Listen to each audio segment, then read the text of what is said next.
Ryota Sakamoto, peringkat 10 dunia di Betum. Betum adalah game online yang memakai bom atau biasa disebut BIM sebagai senjatanya. Di game ini, Sakamoto sangat dikagumi dan disegani. Bahkan dia udah menikah di game. Tapi tiba-tiba, Sakamoto terbangun di hutan dan gak inget kejadian sebelumnya. Dia memegang sebuah tas yang bukan punyanya. Di tangan kirinya juga ditanami sebuah chip. Sakamoto coba menjelajahi hutan dan sampai di pantai. Ternyata dia berada di pulau yang gak diketahui. Sakamoto mulai mengingat kejadian sebelumnya, di mana dia marahin ibunya karena daftarin dia kerja di Indomaret. Ternyata Sakamoto ini pengangguran akut yang kerjanya main game doang. Sakamoto lalu ketemu 2 orang mencurigakan yang manggil dia. Setelah itu Sakamoto gak inget lagi. Sakamoto lalu ngebuka tas yang dia dapat dan ngambil sebuah kubus yang ternyata itu BIM. Untung dia sempat ngelempar BIM-nya. Tapi tiba-tiba seseorang datang mendekat dan ngelempar sebuah BIM. Sakamoto bingung, kok mirip game yang dia mainin? Sakamoto berhasil kabur. Tapi orang itu juga selalu berhasil nemuin dia. Akhirnya dia coba ngelawan. Tapi Sakamoto belum terbiasa dengan BIM-nya yang tipe waktu. Sakamoto memutuskan menyerah, tapi orang itu gak peduli dan ngelempar BIM-nya yang menyebabkan Sakamoto jatuh ke semak-semak. Sakamoto mulai sadar kenapa orang itu selalu berhasil nemuin dia. Ternyata chip di tangannya adalah radar untuk mendeteksi pergerakan player kayak di Betum. Sakamoto lalu ngerencanain sesuatu. Dia lari lompat ke laut. Orang tadi nyamperin dan mengira Sakamoto berencana ngumpet di bawah air. Tapi ternyata sebelum lompat, Sakamoto udah nyiapin BIM-nya. Saat hitungan mundurnya selesai, ledakan terjadi dan orang itu mati. Scene pindah ke sudut pandang cewek bernama Himiko. Dia ternyata istri Sakamoto di Betum. Tapi mereka gak saling kenal di dunia nyata. Himiko ketemuan sama bestinya, Miho. Miho dapat sebuah surat yang nyuruh dia nulis nama orang yang mau dia lenyapkan. Mereka nganggap itu cuma candaan doang. Setelah itu, mereka ketemuan sama geng temen cowok Himiko, Yoshioka. Himiko pergi beli cemilan, sedangkan teman-temannya pergi duluan. Pas Himiko nyusul ke kosan Yoshioka, dia shock ngeliat temannya tergeletak dengan pakaian berantakan, alias diruda paksa Yoshioka dan gengnya. Untungnya Himiko berhasil kabur dari sana. Sebelum kabur, dia ngeliat Miho minta tolong. Tapi Himiko gak bisa apa-apa dan memutuskan pergi. Miho dendam dan bilang kalau dia menuliskan nama Himiko di surat yang waktu itu. Akhirnya, sekarang Himiko berada di pulau ini. Dia nganggep kalau ini hukuman buat dirinya. Himiko bertemu sekelompok pria yang ngajak dia bergabung. Dia masih trauma sama cowok, tapi karena gak ada pilihan, dia pun bergabung. Mereka lalu ngeliat ada pesawat bawa suplai yang isinya makanan. Tentu mereka senang dan pesta. Tapi salah satu orang marahin mereka dan nyuruh mereka untuk menghemat makanan. Seseorang bernama Masashi gak terima dan ngebunuh orang tadi. Himiko dan cowok gemuk bernama Akechi shock ngeliatnya. Malamnya Akechi ngajak Himiko kabur, tapi Masashi tahu dan ngejar mereka. Mereka pun mempercepat larinya. Sayangnya Masashi berhasil nyusul. Karena terdesak, Akechi ngelempar BIM yang bertipe gas racun. Akhirnya Masashi pun mundur. Di perjalanan, Akechi selalu modus megang tangan Himiko. Himiko risih dan langsung mukul Akechi. Dengan muka cabulnya, Akechi ngedeketin Himiko. Himiko lalu ngeluarin stun gun dan bikin si cabul pingsan. Dia kabur berlindung. Pas lagi bengong, dia ngerasain ada air hujan jatuh. Tapi salah, ternyata itu air liur si cabul. Akechi nahan Himiko dan ngebuka paksa bajunya. Himiko yang gak mau dinodai langsung memilih bunuh diri. Akechi panik dan kabur. Himiko langsung ngelempar BIM-nya dan berhasil ngeledakin si cabul. Himiko lalu mandi di sungai buat bersihin badannya yang udah kena si cabul. Secara kebetulan Sakamoto muncul. Tentu aja Himiko ketakutan. Himiko langsung ngambil tasnya dan pergi. Sakamoto coba ngejar. Tapi bukannya ketemu Himiko, dia malah ketemu bapak-bapak lagi pup bernama Taira. Mereka akhirnya ngobrol. Taira ngejelasin kejadian sebelum mereka dikirim ke pulau ini ke Sakamoto. Jadi mereka diculik dan disuruh naik pesawat. Di sana mereka dikelilingi sekelompok orang bersenjata. Lalu seorang pria bernama Takanohashi muncul di layar dan ngejelasin semuanya. Intinya, mereka harus ngumpulin 7 chip punya orang untuk keluar dari pulau ini. Dan chip cuma bisa copot kalau jantung orang yang punya chipnya berhenti. Waktu pria di layar lagi jelasin, Sakamoto muncul dan menentang hal ini. Akhirnya Sakamoto dibuat pingsan. Mereka semua lalu dipaksa turun dari pesawat, termasuk Sakamoto yang dilempar karena masih pingsan. Taira lalu ngajak Sakamoto kerjasama. Taira bilang kalau dia nggak mau bunuh orang dan mau nyari jalan lain buat keluar dari pulau. Setelah mempertimbangkan beberapa hal, Sakamoto akhirnya setuju buat kerjasama. Setelah itu mereka ngelihat supply datang. Sakamoto pergi duluan buat ngambil. Sayangnya ada cewek yang duluan sampai. Tapi tiba-tiba cewek itu terkena jebakan BIM dan meledak. Seorang cowok lalu muncul dan ngambil chip si cewek sekaligus supply-nya. Sakamoto ngerasa bersyukur karena dia telat. Kalau enggak, dia yang bakal mati. Beberapa saat kemudian, Taira dan Sakamoto ngelihat supply lainnya dan berencana ke sana. Sesampainya di sana, mereka ngelihat ada bocil kematian berlumuran darah dan ada mayat di depannya. Bocil itu bernama Kira. Kira adalah anak dengan sifat psikopat karena bapaknya selalu menyiksanya.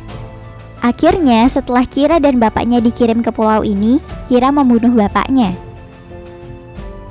Sakamoto coba ngajak ngobrol baik-baik, tapi kelihatannya dia nggak bisa diajak damai. Akhirnya Sakamoto dan Taira kabur. Ternyata Kira adalah player betum yang lumayan jago. Dia bisa manfaatin radarnya buat nyari Sakamoto dan Taira. Sakamoto memutuskan ngadepin Kira. Sakamoto dan Kira tanpa sengaja saling berhadapan dan mereka berdua melakukan gerakan khas player betum yang akhirnya membuat mereka berdua sadar kalau lawannya adalah sesama player betum. Awalnya Sakamoto cuma kabur-kaburan, sedangkan Kira terus menyerang. Sampai akhirnya Sakamoto hampir terkena BIM Kira dan kepalanya terbentur batu. Sisi lain Sakamoto mulai bangun, yaitu seorang pro player peringkat 10 dunia. Dia mulai ngadepin Kira dengan tenang. Kira nggak bisa ngedeteksi keberadaan Sakamoto, padahal Sakamoto terus-terusan bergerak. Ternyata ini trik yang sering dipakai Sakamoto di game, yaitu netralisir radar. Saat Kira menggunakan radarnya, Sakamoto hanya perlu menggunakan radarnya juga, sehingga efek pelacaknya jadi netral. Kira pun mulai panik, dan akhirnya Sakamoto berhasil ngelukain Kira. Namun Sakamoto langsung sadar jadi dirinya yang biasa. Dia gantian panik ngelihat bocil hampir mati di tangannya. Sakamoto lalu ngikat Kira dan ngambil BIM-nya lalu pergi. Sakamoto ngasih tahu namanya. Kira akhirnya sadar kalau tadi dia habis bertarung lawan peringkat 10 dunia dan merasa excited. Setelah itu, Sakamoto dan Taira ngelihat mayat Akechi si cabul ngambang. Sakamoto ngira pasti ada orang di dekat sana, jadi dia pergi meriksa. Sakamoto lalu ngelihat Himiko. Himiko ngelemparin BIM gas beracun ke arah Sakamoto. Sakamoto pun lari dan tanpa sadar, dia udah berada di depan Himiko. Himiko langsung lempar BIM-nya dan bilang kalau semua cowok adalah musuhnya. Sakamoto ngehindarin lemparan BIM Himiko dan ngedeket. Tapi Himiko ngeluarin stun gun-nya. Sakamoto kepleset dan tanpa sengaja nendang tangan Himiko yang akhirnya membuat Himiko pingsan terkena stun gun-nya sendiri. Malamnya, Himiko diajak makan bareng Sakamoto. Mereka ngobrol tentang cara keluar dari pulau ini tanpa membunuh orang. Tapi Himiko bilang percuma keluar dari pulau ini, karena sahabatnya sendiri masukin dia ke pulau ini. Sakamoto dan Taira akhirnya sadar, ternyata orang terdekat mereka yang mengirim mereka ke sini. Sakamoto pun mengingat ibunya sendiri. Lalu tiba-tiba aja, dari hutan muncul sekumpulan komodo mendekati mereka. Sakamoto nyuruh Taira bawa pergi Himiko, sedangkan dia ngambil BIM-nya. Setelah berhasil ngambil BIM-nya, dia langsung lempar ke komodo yang ngejar Taira. Tapi BIM-nya nggak meledak. Sakamoto baru sadar dia nggak ngebunuh Kira. Jadi BIM yang dia ambil sama aja bukan miliknya. Akhirnya Taira keburu kegigit sama Komodo. Untung Sakamoto sempat ngelempar beamnya sendiri dan meledakkan Komodo yang gigit Taira. Mereka akhirnya melanjutkan perjalanan dan sampai di sebuah bangunan gak terpakai. Mereka coba manjat bangunan itu tapi kesusahan gara-gara si Himiko masih pingsan. Sementara itu para Komodo mulai muncul lagi. Taira coba ngalihin perhatian Komodo dan nyuruh Sakamoto gendong Himiko ke atas duluan. Karena frustasi, Sakamoto mulai berpikir buat mengkhianati mereka. Taira lalu ngelihat Sakamoto manjat bangunan sendiri dan berpikir Sakamoto ninggalin mereka. Tapi ternyata Sakamoto ngelempar beam gas beracun punya Himiko dari atas dan ngebuat Komodo-komodo itu mati. Akhirnya mereka pun selamat. Tapi sayangnya Taira udah terkena racun dari gigitan Komodo. Setelah Himiko sadar, mereka berdebat karena Himiko nggak mau diajak kerjasama. Lalu tiba-tiba mereka merasakan ada radar. Sakamoto dan Taira nggak ketahuan karena nggak gerak, tapi si Himiko ketahuan. Lagi-lagi, Sakamoto nawarin diri buat ngalihin perhatian. Sakamoto pun lari ke hutan dan mancing orang itu. Tapi tiba-tiba, Masashi muncul menyerang dari belakang. Sakamoto berhasil menghindar dan kabur dengan melompat dari tebing. Tapi Masashi berhasil mengejarnya. Bukan hanya itu, seseorang juga melempar beam ke Sakamoto. Dia adalah Natsume. Mereka pun ngalahin Sakamoto. Sakamoto berusaha kabur dengan nyetrum Natsume.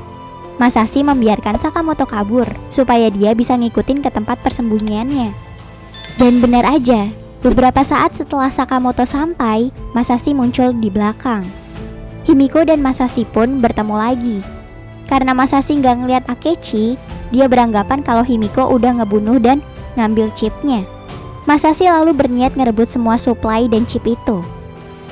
Sakamoto berusaha ngadepin Masashi. Sewaktu Masashi mau nyerang Sakamoto, Taira bermaksud menyerangnya, tapi Masashi menghindar dan menebas jari Taira. Selagi perhatian Masashi teralihkan, Sakamoto menyerangnya dengan stun gun. Tapi Masashi menendangnya dan membuat Sakamoto jatuh ke laut. Beruntungnya, Sakamoto tersangkut di ranting. Pas dia balik, di sana cuma tersisa Taira, sedangkan Himiko diculik. Sakamoto lalu ngeliat wallpaper HP Himiko yang mirip karakter istrinya di game. Sakamoto akhirnya memutuskan menyelamatkan Himiko. Di tempat lain, Himiko lagi disandra dan mau disiksa Masashi. Tapi tiba-tiba, sebuah radar mendeteksi mereka. Masashi dan Natsume berpencar buat nyari orang itu.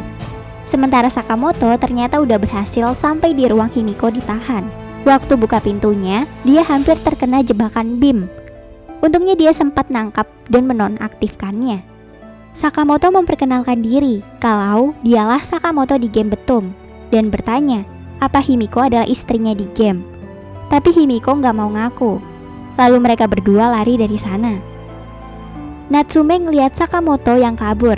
Dia ngelempar beamnya, lalu nggak ada yang kena.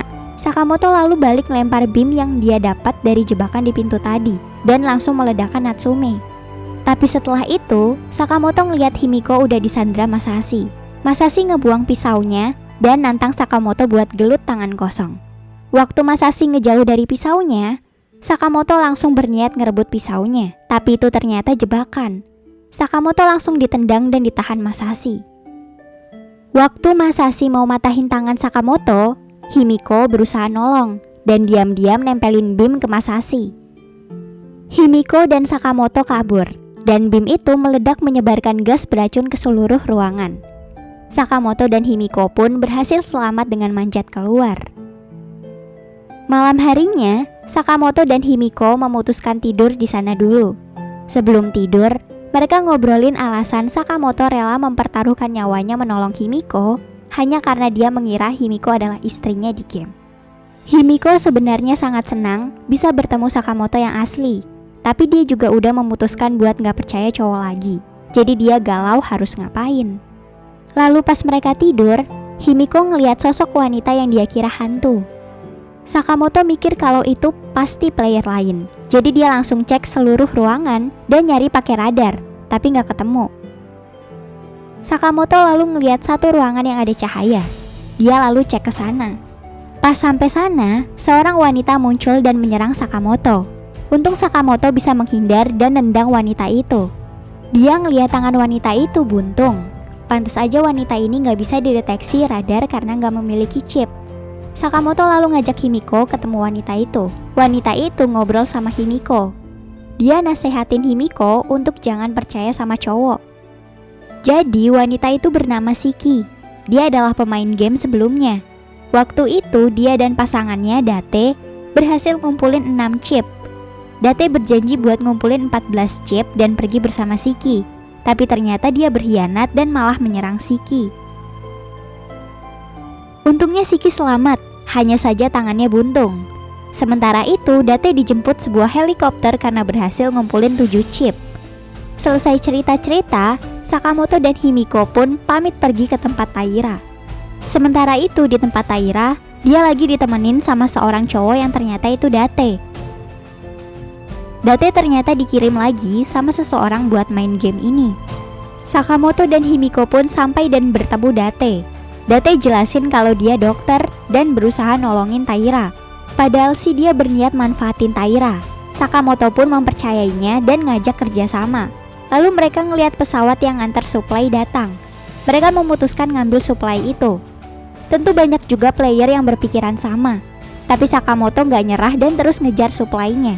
Sakamoto ketemu cowok bernama Oda yang sama-sama ngincer suplai. Keduanya pun saling berhadapan. Mereka sama-sama ngelempar beamnya. Sementara Himiko juga ketemu pasangannya Oda, yaitu Hidemi. Mereka berdua juga saling serang. Singkat cerita, dengan bantuan Date, Sakamoto berhasil ngambil suplainya.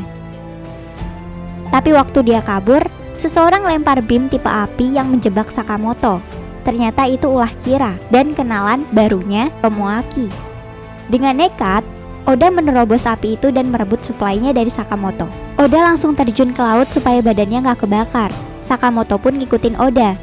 Balik ke pertarungan para cewek. Himiko terdesak dan hampir dibunuh Hidemi. Tapi tiba-tiba sebuah beam muncul dan hampir membunuh mereka berdua. Ternyata itu ulah Date. Date berniat bunuh Himiko sekalian sama Hidemi, tapi gagal. Himiko mulai sadar kalau Date gak bisa dipercaya. Di pantai, Sakamoto masih bersembunyi di balik batu, sementara Tomoaki menemukan suplai di pinggir pantai. Dia langsung ngedeket, tapi tentu aja itu jebakan Oda. Tomoaki pun mati meledak. Pas Oda lagi ngambil suplainya, Sakamoto muncul di belakang dan nyuruh Oda angkat tangan. Oda nurut-nurut aja disuruh jatuhin semua barangnya dan pergi menjauh dari suplai. Sakamoto udah curiga pasti Oda ngerencanain sesuatu. Dan bener aja, Oda ngeledakin beam yang dia tanam pakai remote di mulutnya. Tapi ternyata Sakamoto masih selamat dari ledakan itu, karena dia menipu Oda dengan pura-pura ngedekat ke suplai, padahal enggak. Sakamoto lalu ngedeteksi Oda lagi ngambil beam dari mayat Tomoaki. Dia langsung lari ke arah laut karena tahu beam itu tipe api. Oda lalu pergi dan ternyata dia mengenali Sakamoto. Sakamoto mulai ingat ternyata Oda adalah teman lamanya. Dulunya mereka bersahabat sampai Oda mengkhianati Sakamoto dengan nidurin cewek yang Sakamoto suka. Sakamoto lalu balik lagi tanpa berhasil bawa suplai. Melihat kondisi Taira yang makin parah, Sakamoto, Himiko, dan Date berniat nyari obat-obatan. Himiko ngasih ide buat ke tempat Shiki. Akhirnya mereka pun ke sana. Sesampainya di sana, mereka berpencar nyari obat. Date nemuin ruangan obatnya duluan. Sakamoto lalu datang. Sifat asli Date pun keluar. Dia merencanakan sesuatu. Dia minta tolong Sakamoto bawain kopernya. Sakamoto ngerasain hal janggal dari Date. Dan bener aja, Himiko lari ke arah mereka dan nyuruh Sakamoto buang koper yang dikasih Date. Date ternyata udah naruh beam remote controlnya di dalam koper itu. Sakamoto rada ngelek dan akhirnya dia terkena ledakan. Himiko langsung kehilangan semangat hidup karena menganggap Sakamoto udah mati. Sementara itu, Date perlahan mendekat dan berencana membunuhnya. Untungnya Shiki muncul dan nyerang Date. Ternyata 10 menit yang lalu, Himiko nemuin Shiki dan cerita tentang Date. Pas Shiki ngelihat Date dari kejauhan, dia langsung mengenalinya dan memperingatkan Himiko untuk jangan mempercayai Date. Yang akhirnya Himiko langsung lari memperingatkan Sakamoto, tapi terlambat. Sekarang Shiki bawa kabur Himiko, tapi Date udah nyebarin beamnya di seluruh bangunan. Akhirnya Shiki memutuskan keluar lewat jendela.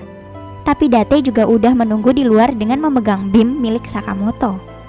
Shiki dan Date terkejut karena mereka bisa bertemu lagi. Shiki lalu melawan Date dengan menggunakan bim Himiko. Date pura-pura ketakutan dan kabur, tapi dia kabur ke arah jebakan bim yang udah dia pasang. Shiki pun terkena ledakan dan jatuh. Sekarang tersisa Himiko. Date mendekat ke Himiko yang udah pasrah. Dia ngelempar bim milik Sakamoto ke Himiko.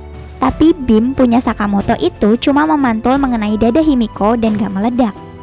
Date bingung kenapa bimnya gak meledak, dan dia mulai sadar ternyata Sakamoto masih hidup dan sekarang mendekat ke arahnya. Sakamoto ternyata berhasil menghindari ledakan dengan loncat ke lubang kecil. Date sekarang terpojok. Dia akhirnya kabur dan berencana ngebawa Sakamoto ke jebakan bimnya. Sakamoto terpancing dan berdiri tepat di atas jebakan Date.